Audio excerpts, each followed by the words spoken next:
Здравствуйте. Вы смотрите новости Татарстана. В студии Султан Нугайбеков и в ближайшие полчаса о главных событиях дня. Татарстан продолжает искать новые возможности для сотрудничества с Ираном. Сегодня в Тегеране Рустам Минниханов посетил завод крупнейшей автомобилестроительной компании «Иран-Ходра». Республика интересна иранским партнерам в вопросах автомобилестроения ввиду наличия уже подготовленного персонала и производства компонентов. Напомним, делегация Татарстана прибыла в Иран накануне и уже посетила провинции Восточный Азербайджан и Голестан. В Голестане Рустам Минниханов встретился с губернатором провинции и состоялся круглый стол. Какие перспективы наметили и о чем договорились, расскажет Дмитрий Аренин.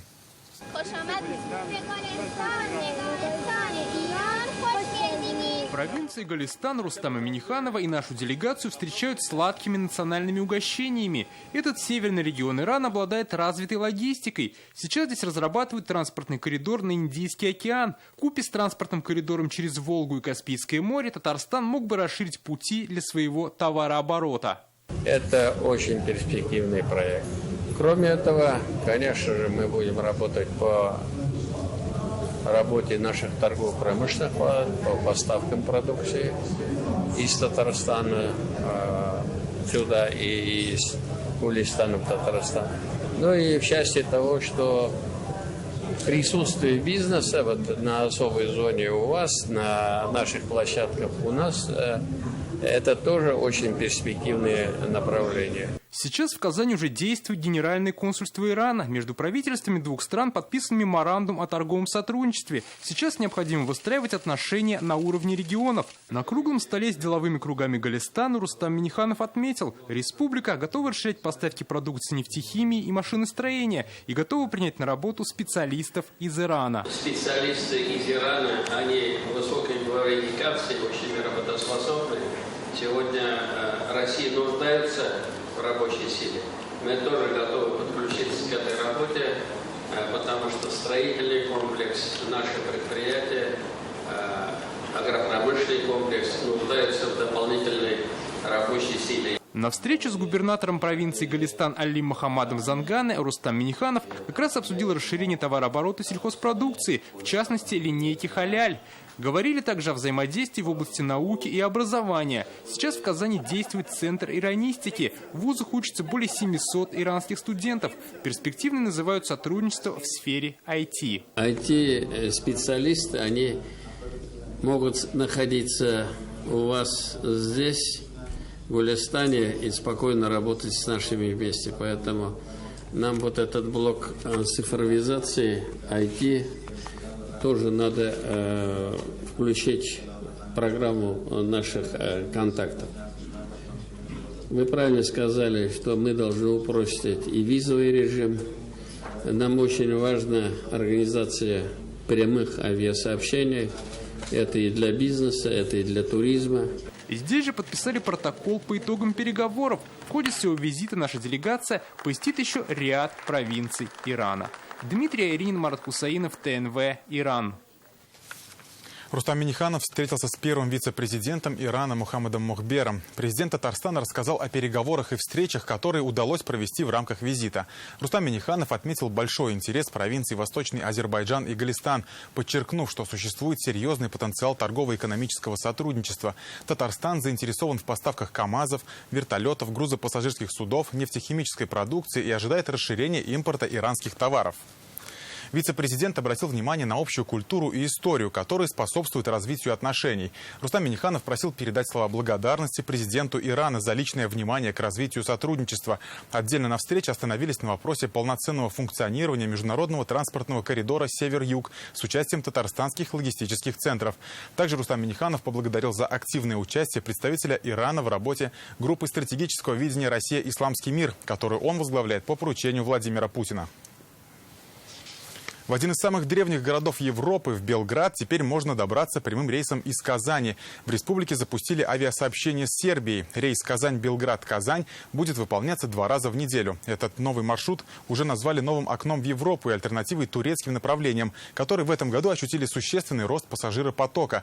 Появление прямого авиасообщения окажет сильный экономический и туристический эффект, уверенный в Минтрансе. Насколько востребованным оказался новый рейс, расскажет Алена Струминская.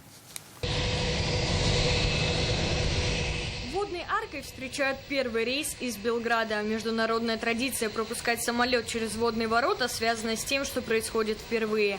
Airbus А319 стал первым бортом, прилетевшим по новому маршруту Казань-Белград-Казань. Airbus А319 привез с собой на борту 142 человека. Приземлился в Казани он в первый раз, но точно не в последний. Авиасообщение между Белградом и Казанью станет регулярным. Теперь долететь из Татарстана в Европу можно всего за 4 часа. Самолеты будут летать каждый понедельник и четверг. Билеты на первый рейс были полностью проданы. Среди первых пассажиров Татьяна Максимова с друзьями. Мы сегодня летим первым рейсом, я так понимаю, да? Белград. Первый рейс, значит, у нас идет с Казани. Мы приехали из Москвы, здесь просидели целый день. Ждем вот теперь отбытия, значит, Белград, а дальше туда у нас идет Черногория. Действительно, рейс удобный, потому что у меня там еще одна стыковка. И я не знала, что он первый. И когда увидела эти билеты, обрадовалась, взяла, потому что действительно оптимально по стоимости и интересный рейс по времени. Очень рада, что появился этот рейс, потому что мы хотели дальше лететь в Европу, и это был очень удобный рейс для пересадки. Прямой рейс из Казани в Белград – новая возможность для жителей республики быстро и без пересадок попасть в Европу. Запуск авиасообщения поможет наладить не только туристический поток, но и укрепить дружеские отношения с Сербией, говорят в Минтрансе. Прямое авиасообщение – это всегда, в первую очередь, укрепление дружеских, культурных, туристических и деловых связей.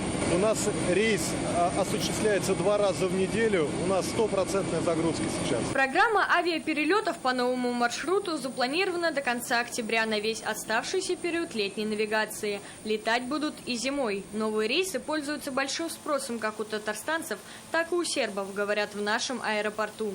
Зимнего расписания будет пятница-воскресенье, поэтому в таком режиме в зимнем расписании будем идти до летнего расписания уже 2023 года. Потом авиакомпания будет принимать решение. Я думаю, предполагаю, что численность будет увеличена. Белград – один из старейших городов Европы. Теперь посетить местную крепость или попробовать вешалицу сможет любой житель Татарстана. Россиянам виза не нужна, достаточно иметь действующий загранпаспорт. Алена Струминская, Вадим Илларионов, ТНВ, Казань. В Лениногорском районе простились с Радиком Муртазиным. Он погиб при выполнении задач в ходе специальной военной операции на Украине. Командир минометного взвода нес службу в татарстанском батальоне «Алга». Завтра ему исполнилось бы 48 лет. Он уроженец села Тимяшево, проживал с семьей в Лениногорске, где у него остались жена и сын. Он погиб не зря, ведь он защищал интересы нашей Родины, нашего народа и оказывал помощь в освобождении Украины от нацизма. Мы сегодня продолжаем последний путь настоящего российского воина. Радик погиб не напрасно. Радик защищал Россию. Радик защищал Отечество. Радик защищал народ. Народ помнит героев.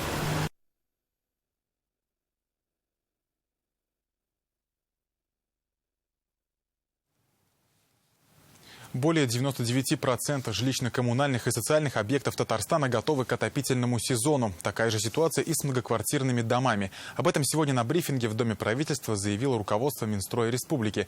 Как здесь отметили, функциональная инфраструктура готова. Осталось получить паспорта для старта сезона. Какая сейчас идет работа и когда с учетом погоды ждать массовую подачу тепла, узнал Рамиль Галиуллин. В этом году проведена полная замена котла. В Казанской котельной на улице Музыкальная к новому отопительному сезону установили более мощный котел. Этот энергообъект обеспечивает теплом 150 жилых домов и 20 социальных объектов. Котел полностью нашего производства, увеличенной мощности, с новейшей автоматикой российского производства. Обеспечивать теплом Татарстан будут более 3000 котельных. Как сообщил министр ЖКХ, почти все они готовы к работе. 11 котельным Казани осталось только получить соответствующие паспорта. 11 котельных по городу Казани, все они готовы, они сейчас проходят процедуру по получению паспорта готовности. У них срок до 1 ноября. Также паспорта готовности должны получить 2 учреждения культуры Агрызского района и 2 спортобъекта в Казани и Набережных Челнах. Более чем на 99% подготовку завершили и в многоквартирных домах республики. В Татарстане их свыше 17 тысяч. В отстающих – Пестрецы, Новошишминск и Чистополь. Мы до конца недели мы все это добьем, эти дома будут тоже подготовлены же подачи, приемки тепла. Если конкретно по Пестрецам идет капитальный ремонт, где-то идет, опрессовка, где-то идет сдача дымоходов. Остается еще небольшой объем в Казани у нас, по улице Вахитова, 11 тепловод. Замену до конца сентября планируем тоже завершить. Как отмечают, отопительный сезон должен начинаться на 6-й день, когда температура опустится ниже 8 градусов. Местные власти, не дожидаясь наступления холодов, могут начать подачу тепла. В первую очередь в те объекты, где люди находятся постоянно. Это уже сделали почти во всех муниципалитетах. Потребители социальной сферы подают заявки на досрочный пуск тепла, который исполняется по мере поступления. На сегодняшний день, в соответствии с поступившими заявками, подано тепло в 186 объектов образования, здравоохранения, туристической сферы. 54% это составляет. Для подготовки к отопительному сезону в Татарстане работают республиканские и муниципальные штабы. По всем вопросам можно обращаться на круглосуточный телефон диспетчерской службы. Рамиль Галиуллин, Дмитрий Аринин, Рамзиль Гарипов, ТНВ, Казань. Снесли старую детскую площадку, а взамен не поставили новую. Жители первого дома на улице Ярослава Гашека в Казани недовольны благоустройством двора. До обновления у них были старые, но хорошие качели, турники и песочница. Сейчас здесь перерытая земля, которую из-за неровности невозможно засадить газоном, говорят жители. Прежде чем начать работы, прошли встречи с жителями, им показали проект, где было все. Почему в разгаре работ все пошло по другому сценарию, выяснял Иван Сарафанов. Сейчас ни одного ребенка у нас тут не ходит никто. Мы даже сами не можем траву посеять, тут, потому что ходить страшно. Таким стал двор на улице Ярослава Гашека после благоустройства. Раньше здесь была старая детская площадка, которую по проекту должны были заменить на новую. Но после ремонта жильцы остались ни с чем. Ни песочницы, ни качели. У нас вот здесь вот стояла хорошая качель. Почему, зачем надо было ее убирать? Ребятишки на ней катались. С исполкома у нас в конце зимы провели собрание по поводу благоустройства двора. Провели тесты, сказали, что мы хотим в каждом там пункте. И начали в конце апреля ломать здесь все. Когда мы начали все это, стали они производить, в результате сделали то, что сделали. Итогом работ стали пара новых скамеек, освещение у подъездов, узкий тротуар и асфальтированная дорожка через двор. В доме 4 подъезда и 64 квартиры. Здесь десятки детей. Где им теперь играть, задаются вопросом жители. В отсутствие детской площадки жителям дома номер 1 по улице Гашека предлагают играть с детьми в соседнем дворе. В этом году здесь поставили новую горку и турники. Но они рассчитаны на более старший возраст. Для малышей есть только парные качели, нет даже песочницы. Как оказалось, через двор проходят коммунальные сети. Электрический кабель, теплотрасса и канализация, которые обнаружили только после сноса старых игровых объектов. На схеме, когда готовили план благоустройства двора, они не были отражены, говорят авторы проекта. И по технике безопасности установить здесь детскую площадку нельзя. Даже если мы какой-то пятачок там сделаем под эту площадку, туда просто не встанет ни одно оборудование, у которого надо понимать, что есть зоны безопасности, то есть достаточно габаритные мафы, которые просто так не поставишь. В Казани в этом году по программе «Наш двор» запланировано благоустройство 266 придомовых участков. С похожей проблемой столкнулись 5 дворов, говорит куратор программы. Все они остались без детской зоны, сообщила Арина Петрова. Они намерены выяснить, по чьей вине посередине двора появилась яма и почему на основании некорректных документов был подготовлен план реконструкции территории. Проектировщик опирается на ту топографическую съемку, которая есть. Не все сети там отражены. И когда выходим на стройку, бывают такие случаи, что выявляются какие-то сети, которые появились позже, то есть после того, как эта топосъемка появилась. Хотя бы завезли землю, которую они использовали для этой тропинки, сгребли. Сделайте, выровняйте. Они же предлагают нам за свой счет все это сделать. Сейчас управляющая компания предлагает жителям дома за свой счет засыпать яму грунтом. Куратор программы «Наш двор» проведет проверку, и если в ее появлении виноват подрядчик, его обязуют исправить все недочеты. Иван Сарафанов, Данил Филатов, ТНВ, Казань.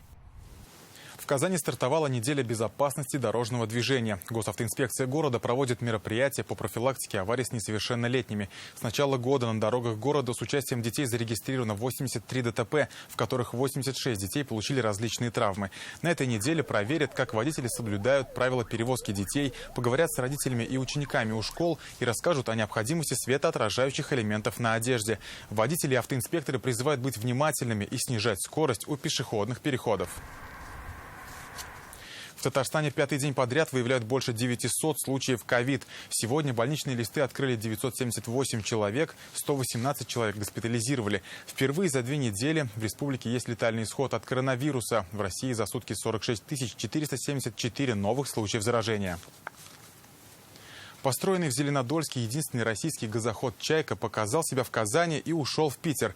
Почему его перегнал туда знаменитый капитан теплохода «Арабелла» Роман Лизалин, читайте в интернет-газете «Реальное время». Фарид Мухаммедшин с рабочей поездкой в Москве. Он встретился с председателем Совета Федерации Валентиной Матвиенко. Обсудили гармонизацию регионального законодательства в едином правовом поле страны и активизацию работы сенаторов от Татарстана в период осенней сессии. Также председатель Госсовета Республики встретился с секретарем Генсовета «Единой России» Андреем Турчаком и обсудил актуальные вопросы партийной повестки. Вечером Фарид Мухаммедшин посетил концерт в Кремлевском дворце. Он посвящен столетию Адыгеи, Кабардино-Балкарии и Карачаево-Черкесии. В Нижнекамске на базе колледжа нефтехимии и нефтепереработки проходит отраслевой чемпионат Petrochem-Skills. Он проходит среди работников компании нефтегазохимической отрасли промышленности. Организатором конкурса выступил Сибур. Более 90 участников из разных городов деятельности компаний, а также участники из других крупных предприятий России и Казахстана будут демонстрировать профмастерство. Аппаратчик Игорь Зинченко приехал на чемпионат из Воронежа в профессии 4 года. Для меня, во-первых, это будет именно повышение мастерства, естественно. Планирую получить как много больше эмоций, много больше знаний от этого всего. Ну и вернуться уже на рабочее место с обновленными навыками. Petrochem-Skills поочередно проходит в 3 городах страны. Стартовал в Тюмени, далее переместился в Тобольск, сейчас в Нижнекамске. В общей сложности в чемпионате на всех локациях принимают участие 200 человек. Они соревнуются по 14 компетенциям. Хочу поблагодарить всех партнеров этого чемпионата, и самых главных организаторов, это компания Сибур, которые очень много уделяют внимания компетенциям, профессии, социальной политики и тем основам, которые определяют будущее любой компании. Очень приятно, что в целом администрация республики, администрация города нацелена на то, чтобы действительно рука об руку вместе с бизнесом, вместе с отраслью делать благое дело. Это воодушевлять, вдохновлять, соответственно, совместно развивать нашу отрасль, промышленность, экономику и в целом делать благо для создания и рабочих мест, и пространств комфортных для наших жителей. В чемпионате принимают участие специалисты из таких компаний, как Сибур, Газпромнефть, Росатом, Татнефть. За звание лучших от Нижнекамск-нефтехима будут бороться 6 человек. Конкурсантам предстоит показать свои способности в компетенциях охраны труда, лабораторный химический анализ, охрана окружающей среды, аппаратчики химических технологий. Это праздник возможностей. Есть возможности, как я сказал, проявить себя, есть возможности познакомиться с лучшими практиками, познакомиться со своими коллегами, которые будут соревноваться с вами. Конкурс будет идти несколько дней. Победителей объявят 23 сентября. Гульнара Миниханова, Александр Лихачев, ТНВ, Нижнекамск. У агропромышленного комплекса Татарстана появилась стратегия цифровой трансформации. Развивать цифру на селе будут по 3 направлениям. Это повышение квалификации кадров, автоматизация работ сельхозпредприятий и создание единой информационной системы агрополия. В этой базе будут хранить данные о поголовье КРС, урожайности предприятий, ветеринарные показатели. Сельхозпроизводителям компенсируют половину стоимости закупки программных продуктов и систем автоматизации, но все они должны быть связаны с агрополией. Эту новую программу планируют презентовать на форуме «Казан Digital Week», который откроется уже завтра. Для нас очень важно, чтобы наши отрасли агропромышленного комплекса, это в первую очередь растениеводство, животноводство и переработка, шагали в ногу со временем, и мы могли бы быть конкурентоспособными. На сегодняшний день, чтобы добиться высоких результатов в плане экономики и производственных показателей, невозможно это сделать без цифровизации. Задача именно все замкнуть в одну единую экосистему, для того, чтобы это все работало в симбиозе. То есть это очень сильно упростит работу сельхозтоваропроизводителям, то есть по сдаче отчетности и так далее. Это упростит органам исполнительной власти региональным по сбору этих данных и, соответственно, по прогнозированию мер господдержки. Трудовые права женщин, работающих на удаленке, обсудили депутаты объединения «Мерхамят Милосердие» на выездном заседании. Оно прошло в санатории Васильевский, где есть программы укрепления женского здоровья «Мать и дитя». Как отметили на встрече, количество сотрудников, работающих из дома, за год возросло на 159%, а четверть работников согласны даже на снижение зарплаты, чтобы оставаться на удаленке. При этом большинство работающих женщин не знают о своих правах в сфере трудовых отношений, поэтому увеличивается количество обращений в разные инстанции. Депутаты обсудили гарантии трудоустройства и оплаты труда, в том числе при переводе на дистанционную работу. Это и вопрос дискриминации иногда в отношении женщин, непринятие на работу в зависимости от возраста, по половому признаку. Более того, мы даже иногда наблюдали, когда именно через средства массовой информации работодатели делали объявление, что принимаем на работу возраст не более 25-30 лет. Желательно, что это мужчины, но не женщины. Ряд других вопросов мы также обсудили. Вопросы, связанные с диспансеризацией, вопросы, связанные с профилактическими осмотрами, с возвращением медико-социальных служб и санитарного просвещения на предприятии. 1800 человек из 27 регионов страны заявились на участие в республиканском форуме «Конструктив». Он стартует в эту пятницу. На площадке выступят эксперты в области профилактики экстремизма и терроризма, пройдут мастер-классы по работе с молодежью. Специалисты поделятся опытом и помогут освоить уникальные навыки, которые будут полезны для решения сложных ситуаций для подростков и их родителей. Форум продлится 3 дня. Все желающие смогут подключиться к онлайн-трансляциям в группе ВКонтакте «Мы – это мир». Форум будет проходить по 5 развивающим программам, то есть у нас есть отдельные программы специальные для подростков, есть от 12 до 18 лет, есть специальные программы для родителей подростков, для представителей вузов в однодневном формате. В 3-дневном формате мы также будем повышать компетенции наших молодежных помощников. Самая большая площадка, открытая развивающая программа для лиц от 18 лет и старше. Еще больше информации в нашей группе ВКонтакте и Телеграм-канале. Также наши выпуски доступны на платформе Рутюб.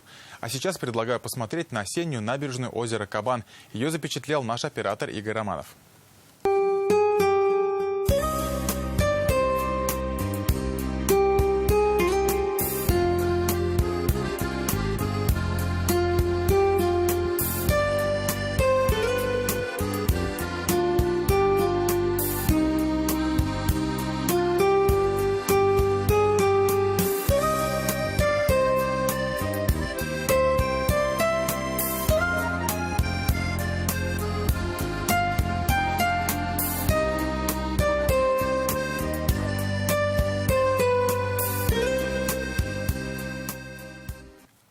На этом наш выпуск подходит к концу. Далее наша специальная рубрика «Смыслы» с Зуфаром Давлетшиным. Потом прогноз погоды. До встречи.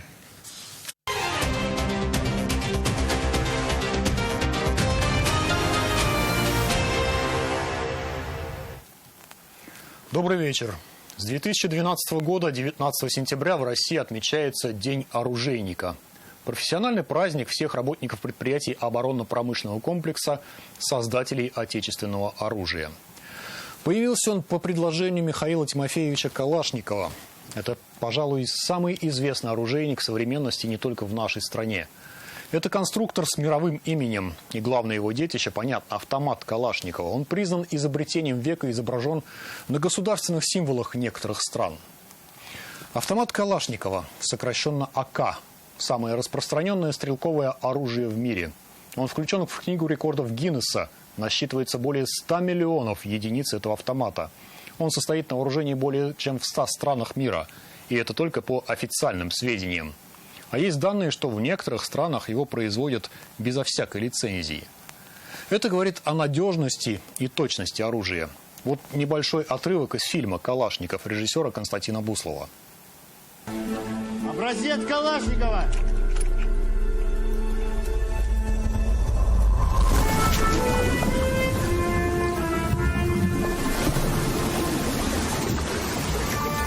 Огонь по готовности.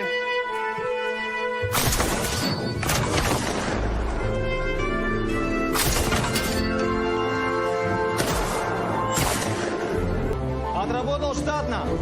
Продолжать испытания.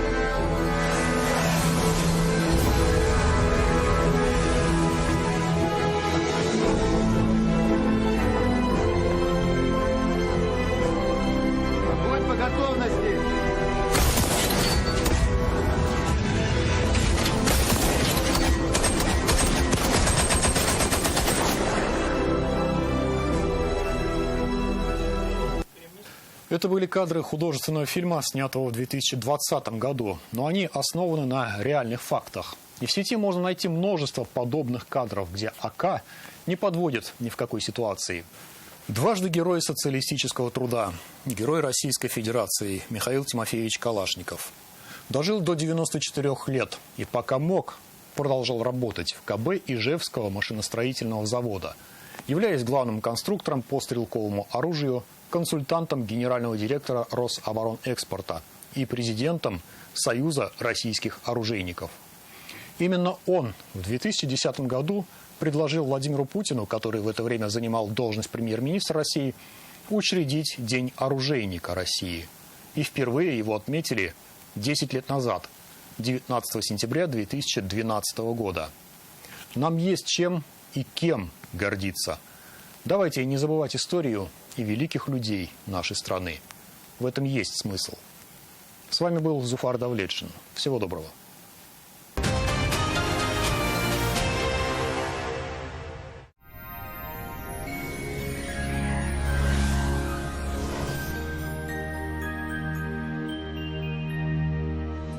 Приветствую вас в студии с прогнозом погоды Илья Андреев.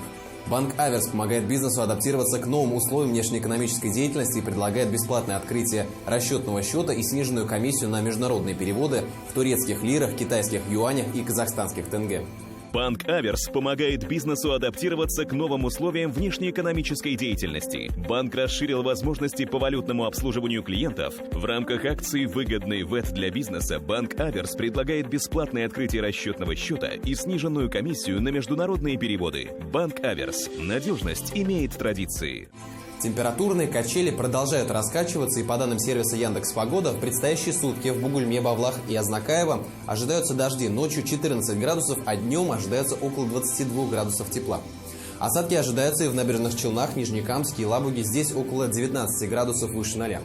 В Агрызе, Менделеевске, Актаныше тоже не без осадков, и максимальная температура днем составит 20 градусов тепла. В Арске, Кукмаре, Балтаси прогнозируется облачная погода, днем не исключен небольшой дождь и около 17 градусов выше 0. В Болгаре, Дрожжаном, Буинске в дневное время местами дождь, ожидается около 16 градусов со знаком плюс.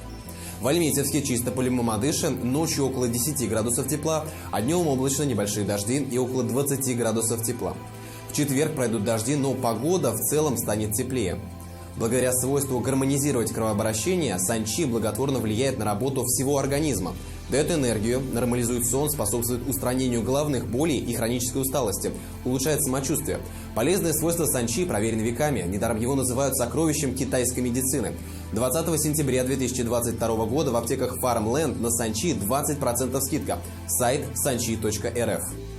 Когда болезни позвоночника атакуют, искажается работа мышц и осанка, ухудшается кровообращение, страдают внутренние органы, возможен даже паралич. Боль сообщает: пора начать лечение в Доктор Ост. С помощью новейших технологий Доктор Ост создает условия, когда грыжа сама исчезает без следа. Уходит боль и скованность движений. Доктор Ост. Лучшая клиника по лечению позвоночника. Федеральная сеть медицинских центров «Доктор Ост». Лечение самых сложных заболеваний позвоночника и суставов без боли и хирургического вмешательства. За 14 лет в 10 городах России врачами клиники отменено более 70 тысяч операций. В Казани ночью будет ясно и около 8 градусов тепла. Днем облачно, небольшой дождь. Максимальная температура 17 градусов выше 0. Ветер северо-восточный, слабый, 3 метра в секунду. Атмосферное давление 756 миллиметров ртутного столба. Влажность воздуха 71%. Магнитное поле Земли спокойное. Любая погода может стать приятной, если сохранять солнечное настроение и делиться им с любимыми. Подчеркнуть стиль, выделиться из толпы, позаботиться о здоровье глаз легко. Весь сентябрь в салонах Кордоптика скидки до 50% на оправы и солнцезащитные очки. Кордоптика с заботой о вашем зрении. Надоело щуриться и напрягать глаза? Выход есть. Весь сентябрь. Очки для зрения на заказ всего за 1190 рублей. Корд Оптика.